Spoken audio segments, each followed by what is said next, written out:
Let's do.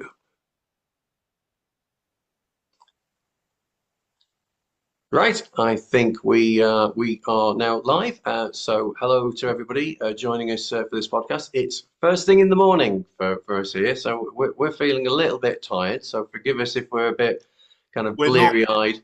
we're not morning people. Not We're morning people at all. people of twilight and crepuscular gloom. Indeed, indeed, and to boot, it's rather chilly here. We're up in the northern climes of Cumbria, and we've just about managed to miss the snow. I think it's only my neck of the woods. What's it like at yours, Nick? We're okay here, but no doubt it'll be on its way in due I course. think so, and certainly there are reports of it. It is around somewhere in Cumbria, but not quite with us yet. But it is Yeah. definitely a bit cold. Hence, I'm kind of wearing a nice Yes. little jumper here because it's not warm. It's not warm at all. Anyway, we're not here to talk about the weather. We are here to talk about the latest book and books that we're interested in. And the book Nick and I have chosen today is a wonderful collection of ghost stories called The Consul from Tunis. There. And this is by Nicholas Foster.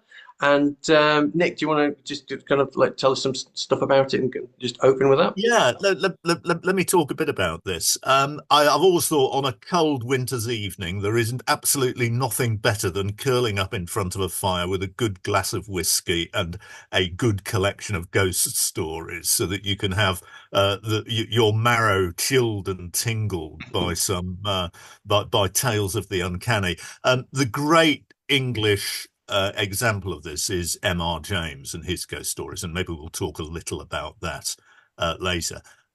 Nicholas Foster in The Consul from Tunis is very much in that tradition. And alert here if you're looking for ghost stories that are blood spattered and violent and severed limbs and things of that sort. This isn't going to be for you, but if you're Oh, looking for very high class depictions of the uncanny and some very clever storytelling, this very definitely is your thing. The Consul from Tunis. Foster puts his ghost stories into an overarching narrative of a group of friends from university who've all gone on to great things in life. There's a high court judge, a city financier, a Fleet Street editor, and so on. Meet for a reunion dinner and decide to tell stories that they've heard of, experienced, or encountered in the past of the uncanny and of ghosts. And I think that overarching thing about people of a certain age with a certain level of life experience and so on, it is actually really important. We can come back to why that's so important in ghost stories later. Don't be put off if you're under 50. There's loads of stuff here that is just for all ages, I think. But what Foster does, Nicholas Foster, worth noting, he's a former British diplomat, and he has brought to these stories a huge wealth of knowledge and experience of different countries, different cultures, different ages, periods of history, that for all sorts of reasons he must be familiar with. And these are just utterly convincing. It never ever feels as if any of these stories are well researched. They're all chillingly authentic. And in every case, he's done, I think, very clever sort of Chinese box structures with the narrative, because I think a good ghost story really does creep up on you unawares and then taps you on the shoulder. And suddenly you realize what it is you're actually staring at and what the nub of the uncanny that you've been wrestling with is. Foster is very, very good in the structures of this. Shall we talk about a few individual stories at this point, or do we want to? oh, we'll come to those in a minute, I think, because I've We'll got come I've to got that a in a few minute. things I want to Okay, throw in as well. that's fine. And I would say he sits in, very firmly in the great English tradition of the chilling ghost story. M.R. James, we've mentioned. Foster pays explicit homage to James in one of his stories, but also things like um, Charles Dickens' The Signalman. Foster does a railway ghost story, and for all kinds of interesting reasons, railways are really important in ghost stories. We can come to why they are, but I think Foster's sort of gallery of characters it, telling these stories. In a London restaurant, there are sort of hints of Joseph Conrad's Marlowe telling stories and tales in the Edwardian or Victorian London there. Um, uh, his characters also. Some of them have quite checkered pasts. One of his storytellers is somebody with quite a serious criminal record. Yes. But what has bound them together is the shared experience of education at Cambridge in the 1970s, which is now a lost world, I think, in terms of contemporary experience. And one thing about ghost stories, the really good ones, what they're all about is the return of an unacknowledged or suppressed past. Ghosts are revenants. They're messengers from effectively a lost world. And Foster gets the uncanny, the creepy, the genuinely shocking that really makes you think about what it is have I just experienced here. And he does it with immense skill, great storytelling ability, and an absolute command of the world that he creates in each of these stories. He is very good indeed. Yes, indeed, and I think I'd like to do a shout out on his behalf actually with this and sort of saying that the book it's available on Amazon, but it's indie published. He's done it himself, and he is ridiculously modest about his efforts with this kind of stuff. I think originally it was on Script Words or something, Smash Words, wasn't it, or something like that originally. And he keeps Yeah. pumping out extra stories along the way, and they're all just astonishingly good. They are as good, if not better, than anything that you're going to read anything in the trad published world.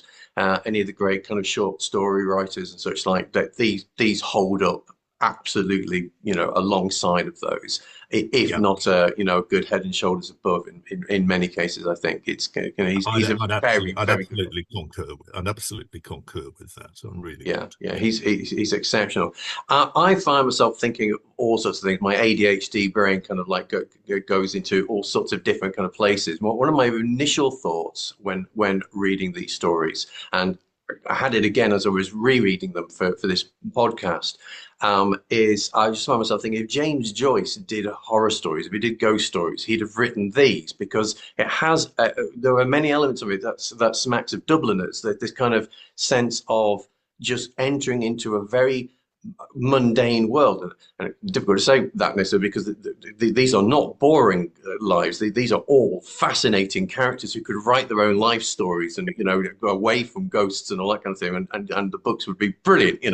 But nevertheless, it's their ordinary world that they're inhabiting. And it's like we are going in and then we're coming out again, which is very much what I feel it happens with Dubliners as well, that you're just experiencing ordinary people's lives, except that we get this twist. We get this sometimes just a one-liner right at the end, sometimes in some of these stories where you kind of go, oh, right, and you suddenly realize it makes Been you want to really read the going on story here. again. Yeah, Goes, oh, right, absolutely. okay, oh, wow, oh, yeah, that's a bit of a shocker. And it's just got that little twist at the end, which, of course, the other person that makes me think of for that kind of sting in the tail kind of thing is Roald Dahl. Got my little collection of his short stories here. Roald Dahl, of course, most famously known for his children's stories, but those of us of a certain age can remember Tales of the Unexpected on the TV, which was Absolutely. a Yes. cracking TV series. And the short stories are just as good,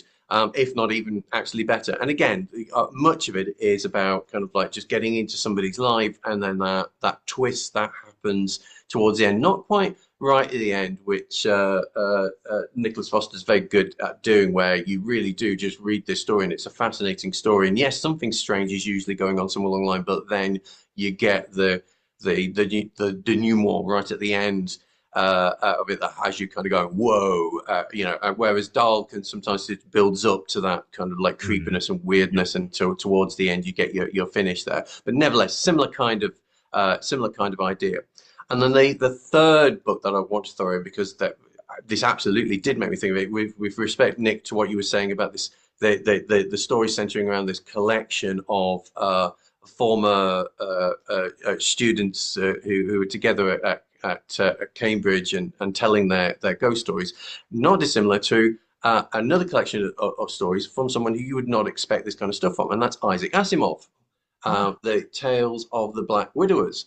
And Asimov, of course, very famous for his science fiction stories, but this is not these. These are kind of almost amateur detective stories, but it's based on the Black Widowers are a collection of friends who meet together at a club once a month or whenever it is. And they usually, someone brings a guest usually, and everyone's sworn to secrecy, but some interesting or bizarre tale is told. So it might be a crime that's taken place or some kind of peculiar happenings that are going on that they've got no explanation for. And of course, the Black Widowers grill the guest and try to work out what goes on. And inevitably in these stories, nobody ever gets it. They turn to the butler who has been serving them all the way through.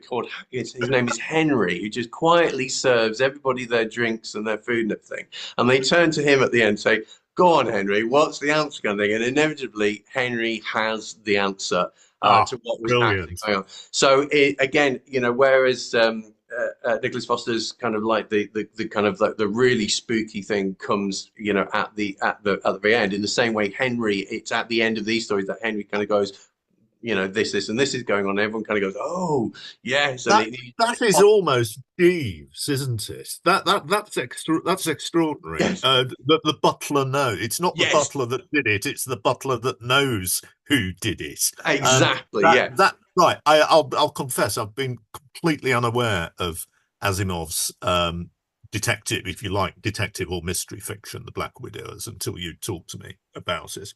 Because I mean, I think of Asimov as very high quality sort of pulp science fiction yes, writer from the 40s and 50s, who then famously went on to basically do Edward Gibbon's Decline and Fall of the Roman Empire in Space, the Foundation trilogy, yes.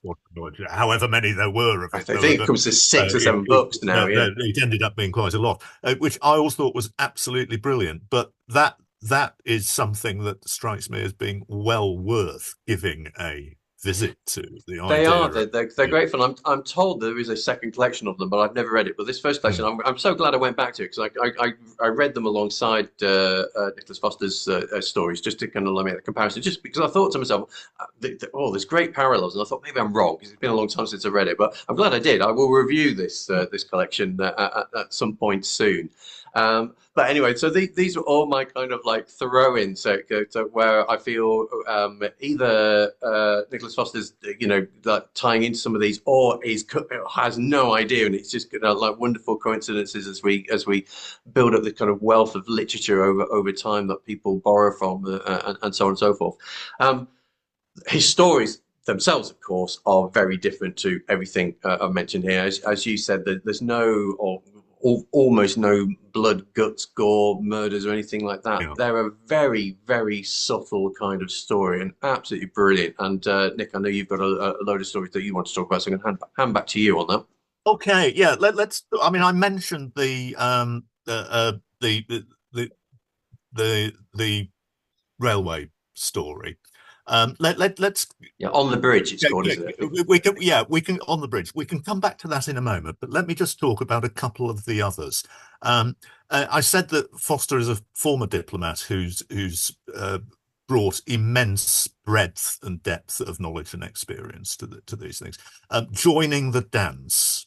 One of these stories, it's set in one of the newly liberated Baltic states after the fall of the Soviet Union, and an art restorer is from England, goes there to restore a national treasure of an art, a series of paintings, and she finds herself drawn into a a very subtly weird uh, experience. When she's peeling away the layers of what seems to be a group of penitents caught up in being forced to dance and dragged off to hell by the devil, which she digs into and discovers that something very, very dark, very mysterious went on during the churn of religious warfare and the Reformation in the city where she's working, and she finds her and her interpreter, with whom she strikes up a relationship, are kind of drawn into and uh, uh, this depiction of frenzied dancing on the way to hell. It's a real shock and a real chiller, not simply because they are both literally and metaphorically dancing on thin ice in the streets as they go. Another brilliant one, Ghosts in the Machine, set in the city of London.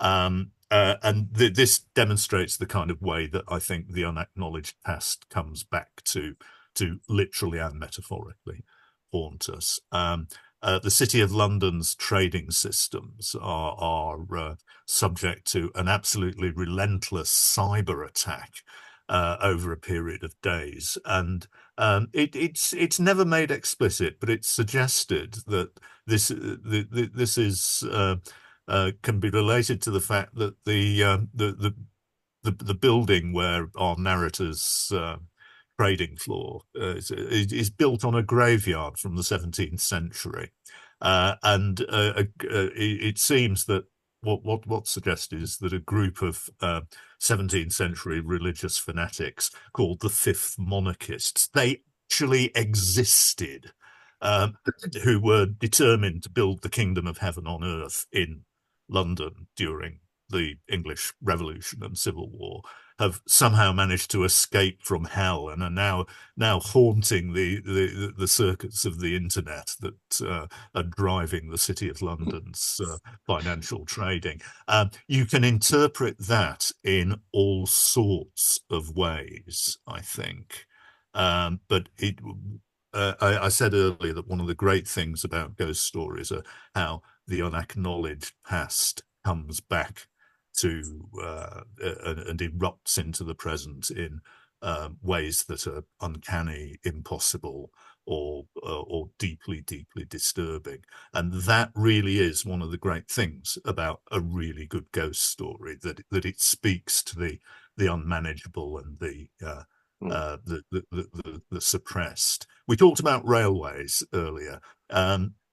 If you're going to go into the deep history of the English ghost story, the place to go is Charles Dickens, not the Christmas books, not the Ghost of Christmas Past, but The Signal Man, which is his railway ghost story. And when you think about it, ghost stories with fractured, lost pasts, they first became really popular and big in the in the decades of Victorian England that were during and just after the Industrial Revolution. And it's amazing how many of them are about railways. And when you think about it, the railway is the engine, as it were, of depopulating the countryside and bringing people to the cities, to industrialization.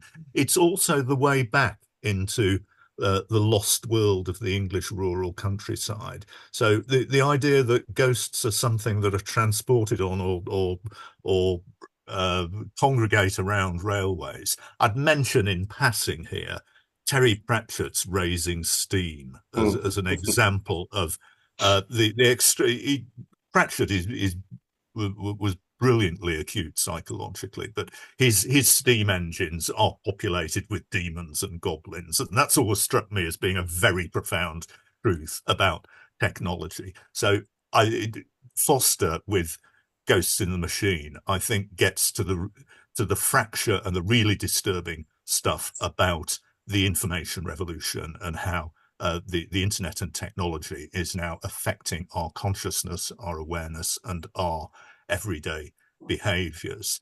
And of course, that has happened and transformed our lives in precisely the timescale that his storytellers in his posh London restaurant are dealing with in terms of their own lives, from university in the late 70s when the microprocessor revolution was just beginning to start, to Yeah. contemporary London. And it's that period of time that I think he's done something very clever and quite profound, Mm. and gathered together these anecdotes, these little jewels of brilliantly expressed experience, and strung them together in a way that I think if you're going to read one set of ghost stories this Christmas or any Christmas, make it The Consul from Tunis. Just brilliant.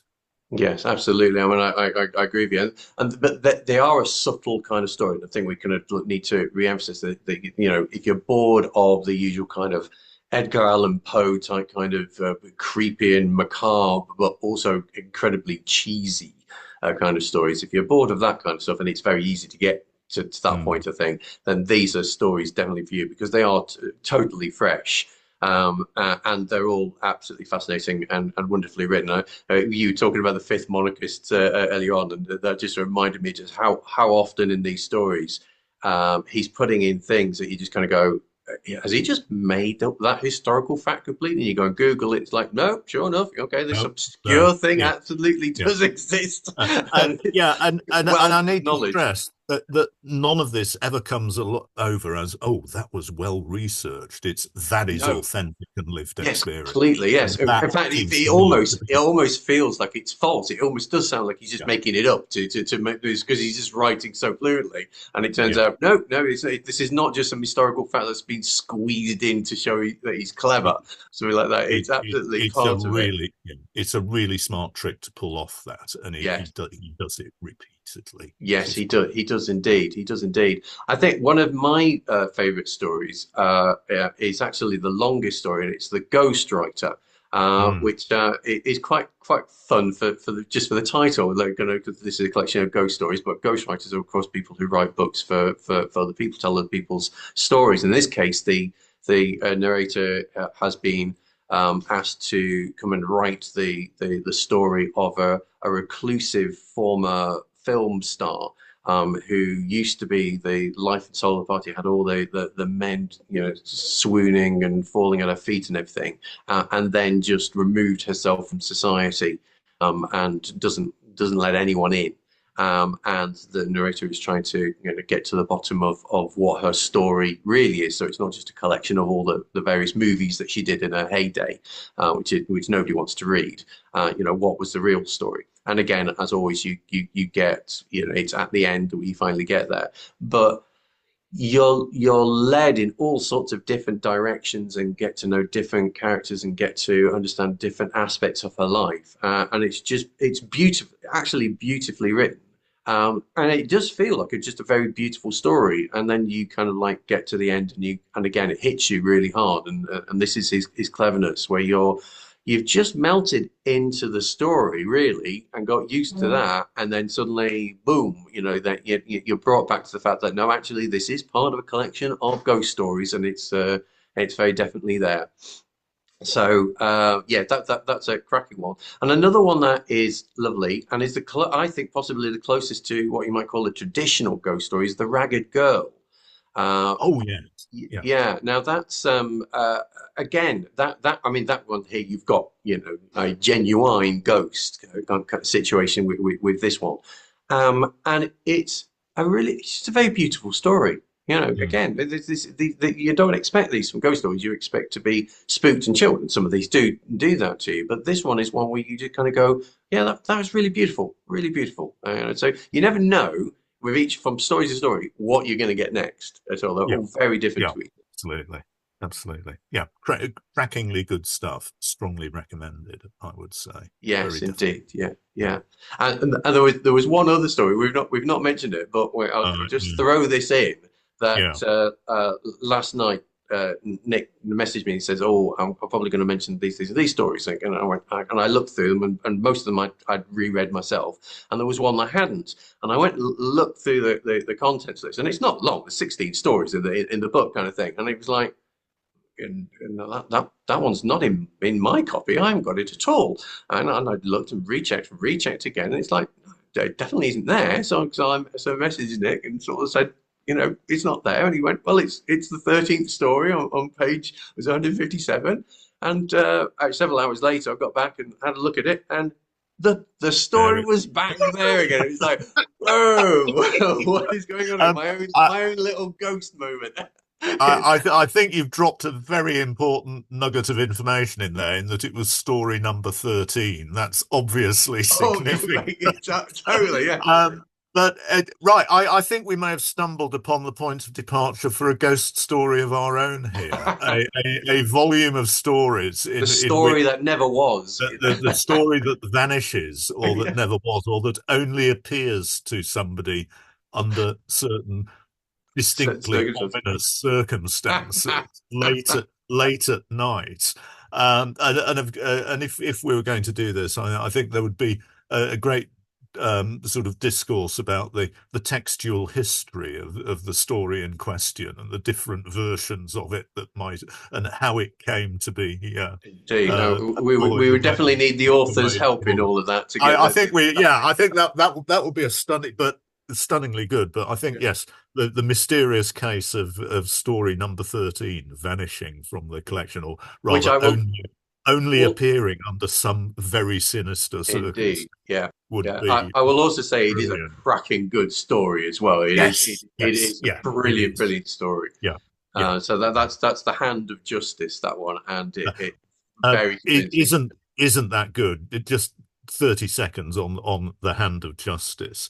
A High Court judge finds that their career just goes completely off the rails when a specific case that they're working on and trying, that is intractable, is solved by the intervention of a supernatural witness who, of course, cannot be cross-examined or put on the witness stand in the court, and this causes complete and utter ructions and quite serious personal repercussions. I just thought it was crackingly good. It is good, and I will confess that out of all these stories, it's the story that brought me closest to tears. I remember the first time I read it, just the ending just had deeply moved me. And it was like, wow, yeah, that's quite powerful. Which again is not something you expect from a collection of ghost stories. No, I don't think it is, and I think it says something for the brilliant variety of the material that's available here. Yes, indeed. Yeah. So, I mean, I think we're getting close to summing up this, but I think for definite, I highly recommended. The book is definitely recommended. This is the perfect time of the year to do it, just as winter's kicking in. As you say, sit by the fireside, read a good story, or lie in bed and read a good haunting story that is different to anything you'll have read before. I think I can say that with pretty great confidence. For those who want to read something that's going to just have that little spookiness about it without going through the old, fire and brimstones, or kind of blood and gore and scary ghosts who just aren't, and things like that. About as far removed from that as you can get. All brilliantly written books, and superbly entertaining, as far as I'm concerned. Yeah. Fabulous. When Nick and I originally said that we were going to do this, it was before Halloween. We sort of said, we're right in the spooky season for it. We've ended up a little bit later than that, but I think I definitely anything between Halloween and Christmas time is a good time to be reading these kind of stories. It's the witching time of year and the haunting time, isn't it? And it is. Certainly, I mean. Many years ago, I was invited to spend Christmas with friends in a big old house in Scotland, and we were under strict instructions to each come with a ghost story. We could,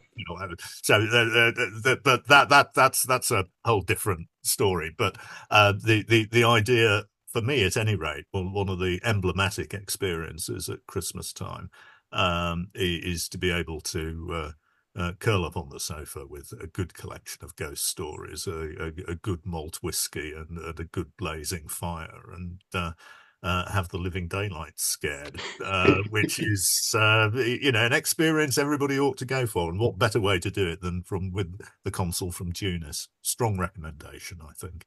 Indeed. Okay, well, we'll end it on that point. So thank you those who have joined us, and thanks Nick for teaming up for this again. You're And very hopefully we'll welcome. see you all again before too much longer. Absolutely. Okay, take care. Okay.